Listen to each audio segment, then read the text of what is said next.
ഏവർക്കും ഫുട്ബോൾ സിറ്റിയുടെ മലയാളത്തിലേക്ക് സ്വാഗതം. ഡുറൻഡ് കപ്പുമായി ബന്ധപ്പെട്ട ഇമ്പോർട്ടൻ്റ് അപ്ഡേറ്റ് ആണ് ഇപ്പോൾ നമ്മൾ ഷെയർ ചെയ്യുന്നത്.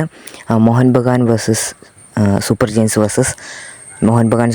വേഴ്സസ് ഈസ്റ്റ് ബംഗാൾ മത്സരം ഇപ്പോൾ ക്യാൻസൽ ചെയ്തിരിക്കുകയാണ്.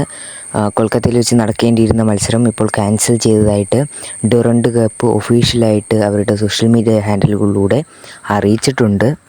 ഇതിന് കാരണം അവർ വ്യക്തമാക്കിയിട്ടില്ല. പക്ഷേ മറ്റ് മാധ്യമങ്ങൾ റിപ്പോർട്ട് ചെയ്യുന്നത് ഇപ്പോൾ എല്ലാവർക്കും അറിയുന്ന കാര്യമാണ്. അവിടെ വലിയ പ്രതിഷേധങ്ങൾ നടന്നുകൊണ്ടിരിക്കുകയാണ്.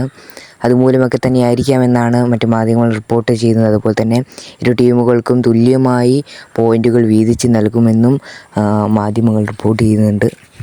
നാളെ നടക്കേണ്ട മത്സരമായിരുന്നു മോഹൻ ബഗാൻ വേഴ്സസ് ഈസ്റ്റ് ബംഗാൾ മത്സരം. അതാണിപ്പോൾ ക്യാൻസൽ ചെയ്തിരിക്കുന്നത്. ഈ മത്സരത്തിൻ്റെ ടിക്കറ്റ് മുഴുവനും വിറ്റഴിക്കപ്പെട്ടതാണ് എന്ന് ഇന്നലെ ഡുറൻഡ് കപ്പ് ഔദ്യോഗികമായി അറിയിച്ചിട്ടുണ്ടായിരുന്നു. എന്നാൽ മത്സരം ക്യാൻസൽ ചെയ്തിരിക്കുകയാണ്. അപ്പോൾ ഓൺലൈനായിട്ട് ബുക്ക് ചെയ്തവർക്കൊക്കെ റീഫണ്ട് ലഭിക്കുമോ ഇല്ലയോ എന്നൊക്കെ കണ്ടു തന്നെ അറിയേണ്ടതാണ്. അതിനെക്കുറിച്ചുള്ള കൂടുതൽ അപ്ഡേറ്റുകൾ വരും മണിക്കൂറുകളിലും ദിവസങ്ങളിലും എത്തുമെന്ന് തന്നെയാണ് നമ്മൾ പ്രതീക്ഷിക്കുന്നത്. അതിനനുസരിച്ച് നമ്മൾ വീഡിയോ ഇടുന്നതായിരിക്കും. ചാനൽ ആദ്യമായി കാണുന്നവർ സബ്സ്ക്രൈബ് കാണുന്നവർ സബ്സ്ക്രൈബ് ചെയ്ത് ബെൽ ബട്ടൺ ഇതുപോലെ ഇന്ത്യൻ ഫുട്ബോൾ അപ്ഡേറ്റുകൾ, ഇമ്പോർട്ടൻ്റ് അപ്ഡേറ്റുകൾ നിങ്ങൾക്ക് നോട്ടിഫിക്കേഷൻ ലഭിക്കുന്നതായിരിക്കും. Thanks for watching.